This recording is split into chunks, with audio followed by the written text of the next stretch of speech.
वलक़द यस्सरनल क़ुरआन लिज़्ज़िक्रि फ़हल मिन मुद्दकिर। औज़ु बिल्लाहि मिनश शैतानिर रजीम। बिस्मिल्लाहिर रहमानिर रहीम। बनी इसराइल का तज़किरा अभी चल रहा है और आयत नंबर 87 से आज हमने आगाज़ करना है। अल्लाह ताला ने ये बात इरशाद फरमाई कि वलक़द आतैना मूसल किताब व क़फ़्फ़ैना मिन बादिही बिर्रुसुल। मूसा अलैहिस्सलाम को अल्लाह ताला ने किताब अता फरमाई और उनके पीछे बहुत सारे अम्बिया वो एक सिलसिले के मुताबिक आते रहे। व आतैना ईसा इब्न मरियम अल बय्यिनात, और हमने ईसा इब्न मरियम को बय्यिनात यानी वाज़े आयात, बय्यन वाज़े को अरबी ज़बान में कहते हैं, बय्यिनात यानी वाज़े आयात अता की। वअय्यदनाहु बिरूहिल क़ुदस, ये हज़रत ईसा अलैहिस्सलाम के हवाले से बतौर ख़ास ये जुमला कहा गया कि हमने उनकी मदद की। अय्यदा का माना होता है मदद करना। उर्दू ज़बान में एक लफ्ज़ इस्तेमाल करते हैं तायीद, मैं उसकी तायीद करता हूँ, और हमारे यहाँ तायीद हिमायत के मानों में इस्तेमाल होता है, और ये अरबी ज़बान के लफ्ज़ अय्यदा से बनाया गया है। और हमने उनकी मदद फरमाई बिरूहिल क़ुदस। रूहुल क़ुदस का बेशतर मुफस्सिरीन ने, अगर मैं ये कहूँ कि 95% जो मुफस्सिरीन हैं उनका ख़याल इसमें जिब्रील अमीन है कि हमने जिब्रील अमीन के ज़रिए से उनकी मदद फरमाई। और ये लफ्ज़ है वो रसूलुल्लाह सल्लल्लाहु अलैहि वसल्लम ने एक बार हज़रत हस्सान इब्न साबित के लिए भी इरशाद फरमाई थी। हज़रत हस्सान के ज़माने में रसूलुल्लाह सल्लल्लाहु अलैहि वसल्लम अभी इब्तिदाई दौर में थे कि मुशरिकीन मक्का मुख्तलिफ़ तरीक़ों से एतराज़ किया करते थे, मुख्तलिफ़ इल्ज़ामात लगाते, और हत्ता कि उनके बाद शुअरा ने उस ज़माने के रवाज के मुताबिक बाकायदा शायरी में आप अलैहिस्सलाम की हजब यानी आपके ख़िलाफ़ कुछ बातें कहीं। और अरबों के यहाँ शेर गोई एक बहुत बड़ा हथियार था। जैसे आजकल सोशल मीडिया बहुत ज़्यादा इस्तेमाल हो रहा है ना, तो उस ज़माने में शुआरा अपने अशार के ज़रिए से किसी की हिमायत करना या किसी की मज़म्मत करना, वो किसी ने एक बार कह दिया तो वो फिर जगह जगह सुनाता फिरता था, और वो लोग उसको या उसकी मदद सराई कर रहे होते या उसकी मज़म्मत कर रहे होते। तो रसूलुल्लाह सल्लल्लाहु अलैहि वसल्लम ने एक मौके पर हस्सान इब्न साबित जो शायर रसूल जिन्हें हम कहते हैं, उन्हें अपने मिंबर पर बिठाया और कहा कि कुल या हस्सान, ए हस्सान कहो, फ़इन्न जिब्रील माअक, जिब्रील अमीन तुम्हारे साथ हैं। ये एक तरह की बहुत बड़ी अल्लाह के रसूल सल्लल्लाहु अलैहि वसल्लम की तरफ से हज़रत हस्सान की एक फ़जीलत बयान की गई कि जिब्रील अमीन अगर उनके दिल में कोई ऐसी बात डालते हैं जो कुफ़ार की मज़म्मत के लिए हुजूर की हिमायत में हज़रत हस्सान बयान करते हों, तो वहाँ पर भी यही लफ्ज़ इस्तेमाल किया गया था कि रूहुल क़ुदस यानी जिब्रील अमीन आपके साथ होंगे। अफ़कुल्लमा जाअकुम रसूलुम बिमा ला तहवा अनफुसुकुम इस्तकबरतुम फ़रीक़न कज़्ज़बतुम व फ़रीक़न तक़्तुलून। जब भी कोई वही अल्लाह की तरफ से आती मूसा अलैहिस्सलाम की किताब में या उनके किसी सहीफ़े में, तो जो बातें बनी इसराइल को अच्छी लगती उन्हें कबूल कर लेते, और जो बातें अच्छी ना लगती जिनमें उन्हें कुछ मशक्क़त उठाना पड़ती तो उसका इनकार कर देते। और फिर इसके बदले में उन्होंने दो तरीक़े इख्तियार किए। या तो उन आयात को वो इनकार करने पर आमादा हो जाते और इसका इनकार कर देते, और बाज़ औक़ात इससे भी आगे बढ़कर वो अल्लाह के रसूलों को कत्ल करने से भी बाज ना आते। बनी इसराइल के बहुत बड़े बड़े जो गुनाह थे उनमें से सबसे बड़ा गुनाह एक तो अल्लाह के साथ शिर्क करना, जिसमें किसी ने अल्लाह का बेटा बना दिया, किसी ने बाकायदा गाय की बछड़े की पूजा करनी शुरू कर दी, और उससे बड़ा गुनाह जो है वो अल्लाह के किसी नबी को कत्ल करना। रसूलुल्लाह सल्लल्लाहु अलैहि वसल्लम से पूछा गया कि या रसूलल्लाह क़यामत के रोज़ वो कौन सा गुनाह है जो बहुत ही बड़ा होगा और जिसकी सज़ा बहुत सख्त होगी। तो आपने फरमाया अल्लाह के किसी नबी को कत्ल कर देना। और ये वाला जुर्म बनी इसराइल बाकायदा करते रहते और हत्ता के बाज़ औक़ात एक एक दिन में 30-30, 40-40 अम्बिया को मुख्तलिफ मकामात पर कत्ल किया गया।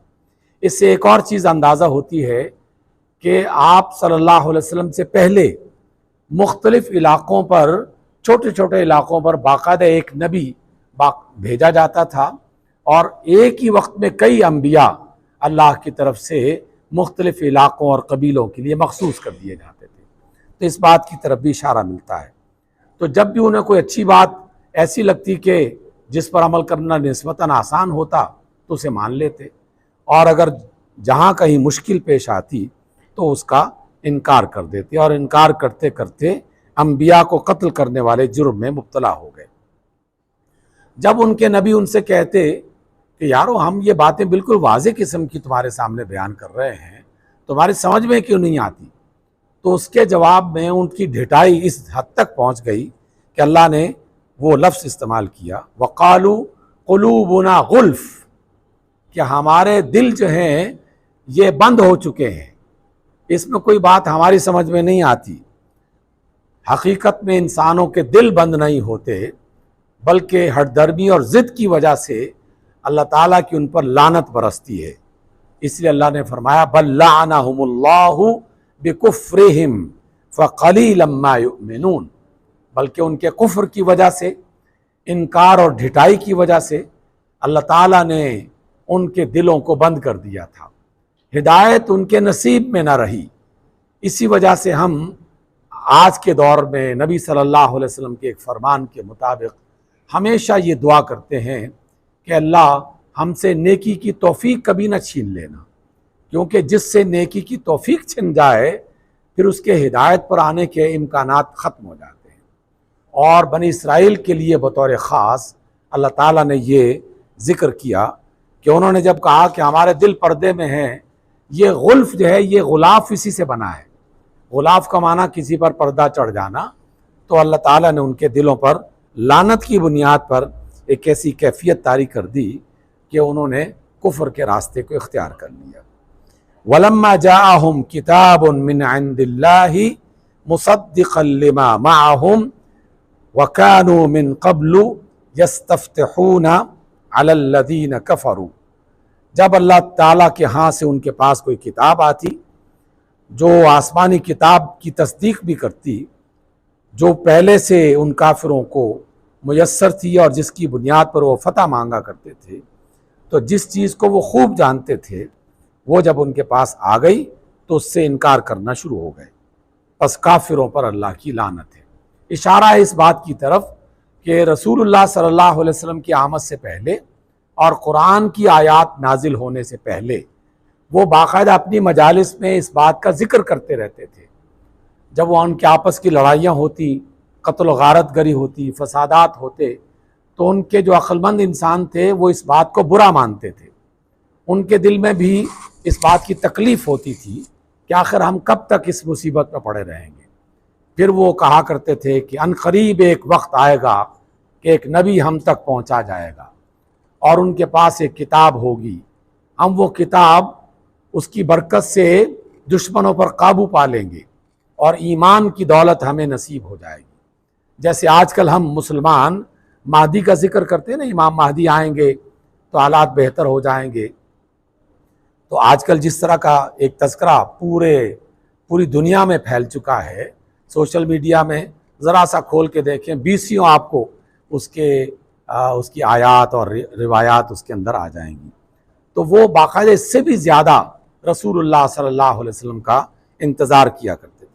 लेकिन जब रसूलुल्लाह सल्लल्लाहु अलैहि वसल्लम आ गए, कुरान की आयात नाजिल होना शुरू हो गई, तो उनसे कहा गया कि अच्छा अब वो किताब तो आ चुकी है और इसके वाज़े निशानात भी हैं, तो तुम इस पर ईमान लाओ।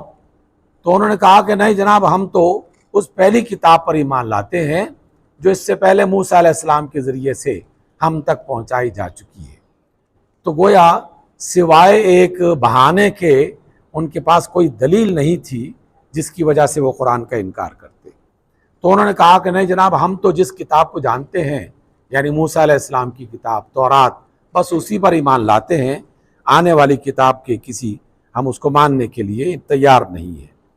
तो ये एक तरह का इनकार था, और अल्लाह ताला ने ये बात फरमाई कि अल्लाह ताला ऐसे इनकार करने वालों पर लानत भेजता है। मैंने आपसे कई बार जिक्र किया कि अल्लाह ताला की लानतों की मुख्तलिफ़ कैफियत होती हैं। एक कैफियत कि अल्लाह ताला बाकायदा उनके लिए अपने फ़रिश्तों के ज़रिए से या अपने नबियों के ज़रिए से लानत भेजवाता है, और दाऊद अलैहिस्सलाम, सालेह अलैहिस्सलाम, मूसा अलैहिस्सलाम और बहुत सारे अंबिया ऐसे थे जिन्होंने बज़ाते ख़ुद अपनी कौम पर लानत भेजी, यानी उनके लिए बद्दुआ की। और दूसरा तरीक़ा यह है कि अल्लाह ताला उनके लिए ईमान की तौफ़ीक़ ख़त्म कर देता है। तो जब ये बात आई तो अल्लाह ताला ने इस बात का तज़किरा किया कि उनके लिए लानत बरसा दी गई और उनके रास्ते बंद कर दिए गए हिदायत के। अल्लाह ताला ने जब उनसे कहा क़ील लहुम आमिनू बिमा अंज़लल्लाहु क़ालू नुअमिनु बिमा उन्ज़िला अलैना, हम तो उसी पर ईमान लाएंगे जो हम पर पहले नाजिल हो चुका है। वयकफ़ुरून बिमा वराअहू, और इसके अलावा जो है हम इसका इनकार करते हैं, यानी तौरात पर ही ईमान लाते हैं और कुरान पर ही ईमान नहीं लाएंगे। मूसा अलैहिस्सलाम को मानते हैं, मोहम्मद सल्लल्लाहु अलैहि वसल्लम को नहीं मानते। लेकिन हालांकि सूरत हाल ये थी कि जब तौरात उनके पास आई थी उस वक्त वो तौरात का भी इनकार करते थे। मूसा अलैहिस्सलाम जब हयात थे तब उनका भी इनकार करते थे। तो उन्होंने ये बात महज एक हरदर्मी की बुनियाद पर कही। वहुवल हक़्क़ु मुसद्दिक़न लिमा मअहुम क़ुल फलिमा तक़्तुलूना अंबिया अल्लाहि मिन क़ब्लि इन कुन्तुम मुअमिनीन, के जो उनके पास तौरात थी उस वक्त उसका इनकार करते रहे। तो अब उनसे कहा जा रहा है कि अच्छा, अगर तुम कुरान मजीद को नहीं मानते तो हमें ये बताओ कि तुम अंबिया को कत्ल क्यों करते रहे, ये वाला जुल्म क्यों करते रहे। वलक़द जाअकुम मूसा बिल बय्यिनाति, मूसा अलैहिस्सलाम तुम्हारे पास वाज़े अहकाम लेके आए थे। सुम्मा इत्तख़ज़्तुमुल इज्ला मिन बादिही व अंतुम ज़ालिमून, और तुमने मूसा अलैहिस्सलाम की मौजूदगी में ही और उनके भाई हारून अलैहिस्सलाम की मौजूदगी में ही बाकायदा एक बछड़ा बना लिया, बछड़े की इबादत करने लगे। तो गोया इनकार की आदत तो तुम्हारी पुरानी थी। ऐसा नहीं है कि मोहम्मद का इनकार कर रहे हो सल्लल्लाहु अलैहि वसल्लम या कुरान का इनकार कर रहे हो, ये इनकार की आदत तुम्हारी पुरानी चल रही है, और इससे पहले भी तुमने बछड़े को खुदा बना के और इसकी इबादत करना शुरू कर दी थी। और अल्लाह ताला ने ये बात भी जिक्र कर दी, वइज़ अख़ज़ना मीसाक़कुम व रफ़अना फ़ौक़कुमुत-तूर। आपको याद है हमने इससे पहले भी ये वाली एक आयत पढ़ी थी जिसमें इसका हवाला है कि अल्लाह ताला ने जब मूसा की कौम में से बाज़ मुंतखब अफराद वो कोह तूर पे ले गए, और कोह तूर पे अल्लाह की आवाज़ को भी उन्होंने सुना बराह रास्त, लेकिन बाद में उन्होंने मुतालबा कर दिया कि हम तुम्हारे खुदा को तब मानेंगे जब हम खुली आंखों से उसे देख लेंगे, और फिर इनकार कर दिया। तो अल्लाह ताला ने कोह तूर को फरिश्तों के ज़रिए से उठवा लिया और उनके सर पर मुसल्लत कर दिया, और फिर धमकी लगाई कि हाँ तुम मानते हो या तुम पर ये गिराकर तुम्हारा जो है वो कलाकर्मा कर दिया जाए, तुम्हारा खात्मा कर दिया जाए। तो उन्होंने कहा वक़ालू समिअना व असैना, उस वक्त तो मान लिया, कुछ अरसे के बाद फिर वही आदत, हमने सुना व असैना, और हमने इनकार कर दिया। यानी इतने धड़ल्ले से वो तौरात की और कुरान की आयत का इनकार करते थे कि बरमला कह दिया कि हमने सुन लिया और हम इनकार करते हैं। सामईन गिरामी, हम ये समझते हैं और बार बार मैं इसका तज़किरा करता हूँ कि ये आयत तो कुरान मजीद की हैं, तौरात में तो नहीं आई ये वाली आयत। तौरात में इससे पहले नबी सल्लल्लाहु अलैहि वसल्लम की आमद की खबर थी, लेकिन कुरान में जब आया है तो हमसे कुछ कहा जा रहा है कि बनी इसराइल का ये जो तर्ज अमल था ये हम मुसलमानों में के अंदर भी मौजूद है किसी न किसी अंदाज में।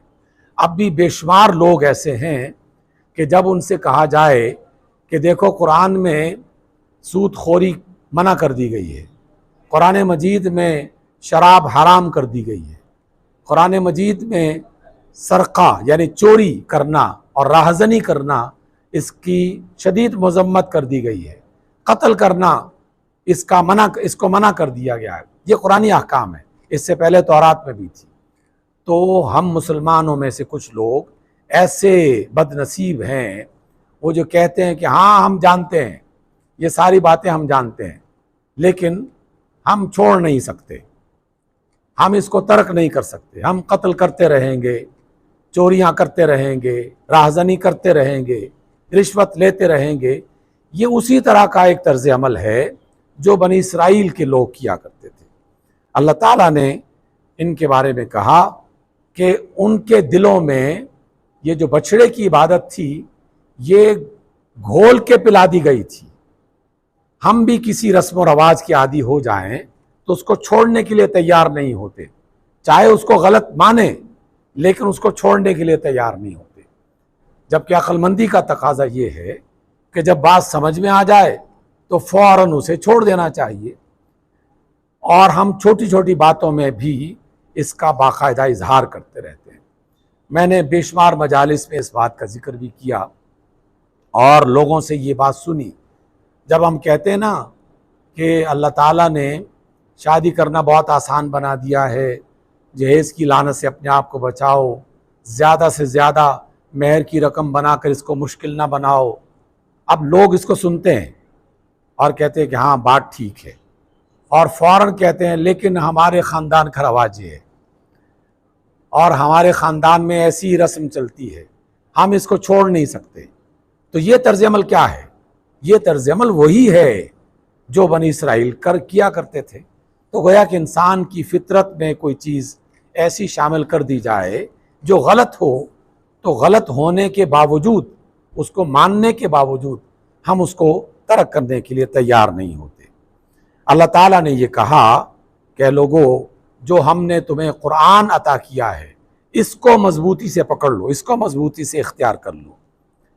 और फिर फरमाया, देख लो ऐ लोगों, तुम्हारे लिए अद्दारुल आखिरा इंदल्लाही, अल्लाह ताला के यहाँ आखिरत का जो अजर है उसको पेश नज़र रखते हुए तुम इस बात को अपनाने की कोशिश करो। और अगर वाकई तुम आखिरत में कामयाब होना चाहते हो तो बनी इसराइल के मौके पर एक बात ये कही गई कि अगर तुम वाकई अल्लाह पर ईमान रखते हो और अल्लाह की बातों को मानते हो तो फिर तुम मौत की तमन्ना करो अगर तुम सच्चे हो। लेकिन अल्लाह ताला ने फिर कह दिया कि ये अपने आप को मौत के लिए तैयार नहीं करेंगे। अल्लाह ताला ने ये एक आजमाइश बनी इसराइल के लिए बनाई थी और हमारे लिए भी ये आजमाइश बाज़-औक़ात आ जाती है। इसलिए जब भी कोई शख्स किसी आयत को समझने के बावजूद अल्लाह ताला के किसी हुक्म को वाज़ेह अंदाज में जानने के बावजूद उस पर अमल न करे तो सिवाय इसके और क्या कहा जा सकता है कि अल्लाह ताला ने उस पर या तो तौफीक बंद कर दी है, उसके दिल पे गुलाफ पड़ चढ़ चुके हैं और वो जालिमों में से शुमार होने लगे हैं। इस एतबार से आज की इन आयात में जो बातें कही गई हैं, बनी इसराइल के उन रवैयों को बयान किया गया कि उनके यहाँ जब कुरान नाजिल नहीं हुआ था, अभी रसूल नहीं आए थे, तो उस वक्त वो कहा करते थे कि एक नबी आएगा जो हमारी नजात का ज़रिया बनेगा, कुरान आएगा या कोई ऐसी किताब आएगी जिसकी वजह से हमारी रहनुमाई होगी और हम इस मुसीबत से बच जाएंगे। लेकिन जब वो आ गई तो उन्होंने फिर से इनकार करना शुरू कर दिया और ऐसे मौके पर अल्लाह ताला ने अपनी लानत उन पर बरसाई। और लानत की मिसाल मैंने आपके सामने पेश की कि उन्हें वो गुनाह छोड़ने पर वो तैयार ना हुए, उसको बरकरार रखा।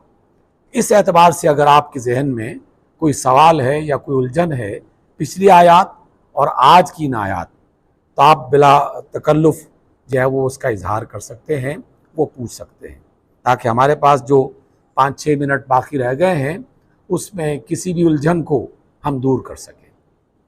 जी, आपने फरमाया कि बनी इसराइल दो गुनाह हैं, एक अल्लाह ताला का शिर्क और एक रसूलों को कत्ल करना। इन दोनों में से जो बड़ा देखिए, जो बड़ा गुनाह है कुरान मजीद में शिर्क को कहा गया, इसलिए कि अल्लाह ताला के नज़दीक ये सबसे बड़ी बुराई और सबसे बड़ा गुनाह है, और इसके ज़िक्र से कुरान मजीद भरा पड़ा है। ख़ास तौर पर दो वाक़यात, जिसमें एक ईसाइयों के साथ मंसूब है और दूसरा यहूदियों के साथ मंसूब है। ईसाइयों ने मसीह अलैहिस्सलाम को अल्लाह का बेटा करार दिया और यहूद ने उज़ैर अलैहिस्सलाम को अल्लाह का बेटा करार दिया। तो इनका तज़किरा कई बार किया गया, और एक आयत ऐसी आई जिसमें कहा गया कि हम बाकी तमाम गुनाह माफ़ कर देंगे, लेकिन शिर्क जो है ये माफ़ नहीं करेंगे। ठीक है ना। तो इस एतबार से देखा जाए तो शिर्क ज़्यादा बड़ा गुनाह है। लेकिन सज़ा का जब तज़किरा आया रसूलुल्लाह सल्लल्लाहु अलैहि वसल्लम के सामने कि अल्लाह ताला की सज़ा सबसे ज़्यादा किसको मिलेगी, तो उस मौके पर आप सल्लल्लाहु अलैहि वसल्लम ने अंबिया के कत्ल के हवाले से ज़िक्र किया। तो इस एतबार से दोनों ही बड़े गुनाह हैं। एक की सज़ा बहुत ज़्यादा है, लेकिन वो बहुत कम होता रहा, और आज के ज़माने में अंबिया को कत्ल करने वाली सूरत ख़त्म हो गई, क्योंकि नबी सल्लल्लाहु अलैहि वसल्लम के बाद अब कोई और नबी नहीं आने वाला, इसलिए वो गुनाह तो उसका मौका ही ख़त्म हो गया। लेकिन जो दूसरा गुनाह है शिर्क वाला, ये सूरतें अब भी मौजूद हैं, और हम बाकायदा हिंदुओं की तरह और मुशरिकीन की तरह और कुफ़ार की तरह मुसलमान होते हुए भी इस तरह के छोटे मोटे जो है वो गुनाह करते रहते हैं, और बाज़ औक़ात ये बहुत बड़े हो जाते हैं।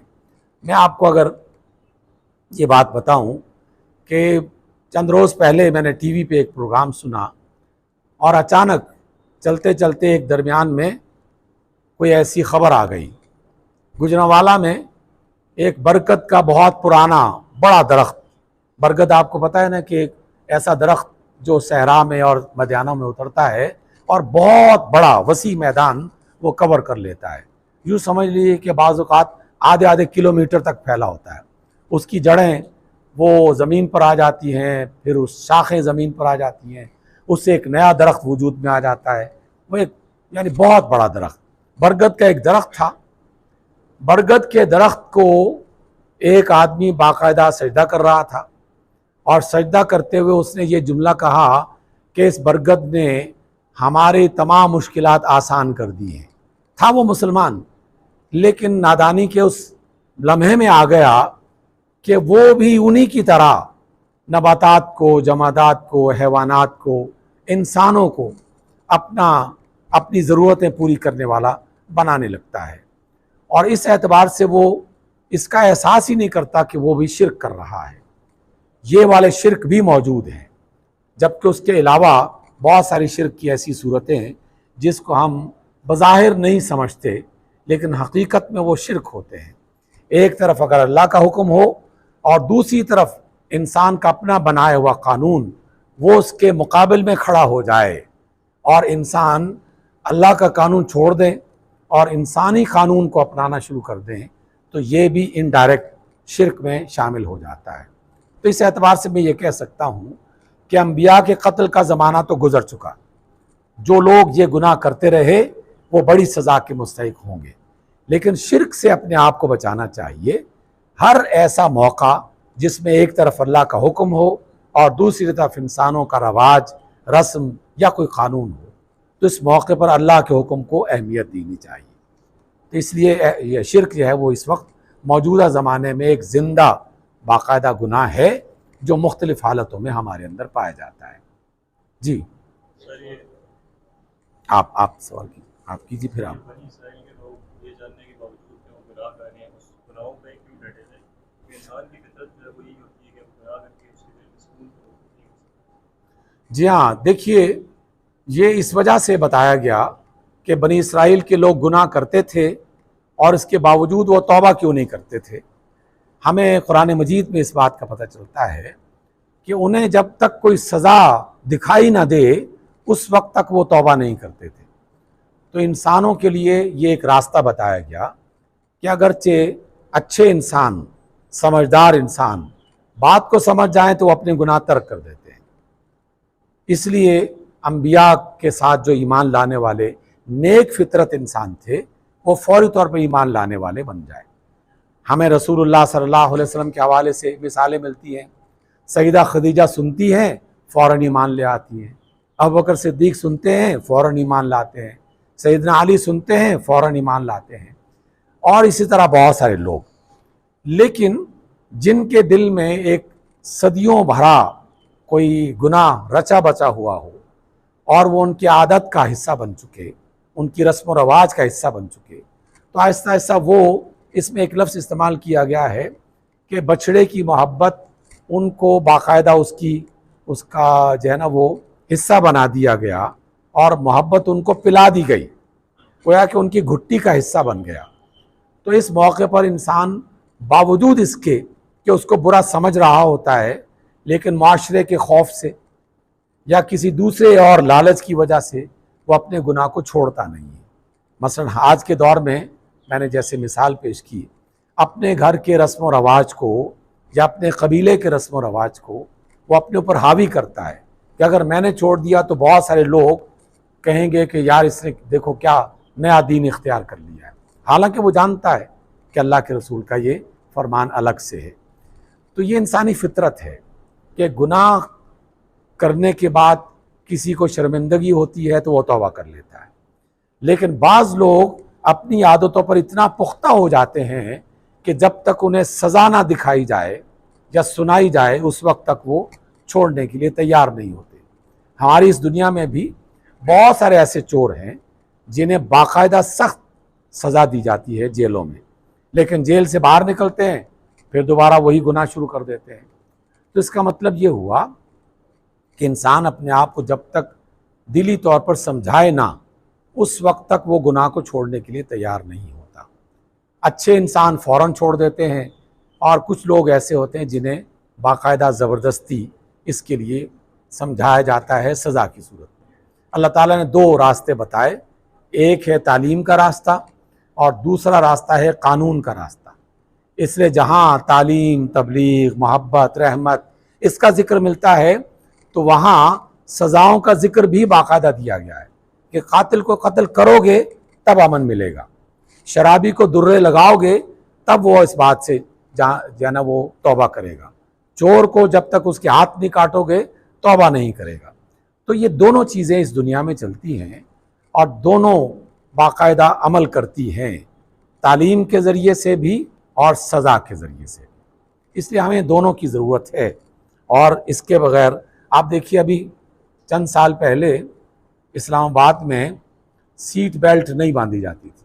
हमने वो ज़माना देखा है, लोग सीट बेल्ट नहीं बांधते थे। तो 3 महीने तक मुख्तलिफ़ चौकों चौराहों पर लाउड स्पीकर लगा के पुलिस वाले ऐलान करते रहे कि सीट बेल्ट बांधो वगरना इतना जुर्माना होगा। और जब बाकायदा जुर्माना शुरू हो गया 400-500 रुपये, तो फिर 2-3 हफ्तों के बाद लोगों ने एक दूसरे को बताना शुरू कर दिया कि यार सीट बेल्ट बांधना, कहीं जुर्माना ना पकड़ जाए ना हो जाए। तो इंसानों को समझाने के लिए एक कुरान आता है जो तालीम का ज़रिया है और एक सुल्तान मौजूद होता है जिसका माना है कानून, जिसका माना है अथॉरिटी, जिसका माना है कुव्वत। तो वो भी साथ ही इस्तेमाल होगा तो तभी अल्लाह ताला जो है वो इस दीन को गालिब करेगा। जनाब ठीक है, इंशाअल्लाह अगली दफ़ा कल हमारी मुलाकात होगी और हमारी इंतज़ामिया से गुजारिश है कि वो इस बात का एहतमाम कर लें और नमाज से 15-20 मिनट पहले ही कम अज़ कम इस बात का एहतमाम पूरा हो जाए। औज़ु बिल्लाहि मिनश शैतानिर रजीम, बिस्मिल्लाहिर रहमानिर रहीम, वल अस्र इन्नल इंसाना लफ़ी खुस्र इल्लल्लज़ीना आमनु व अमिलुस्सालिहाति व तवासौ बिल हक़्क़ि व तवासौ बिस्सब्र। सदक़ल्लाहुल अज़ीम।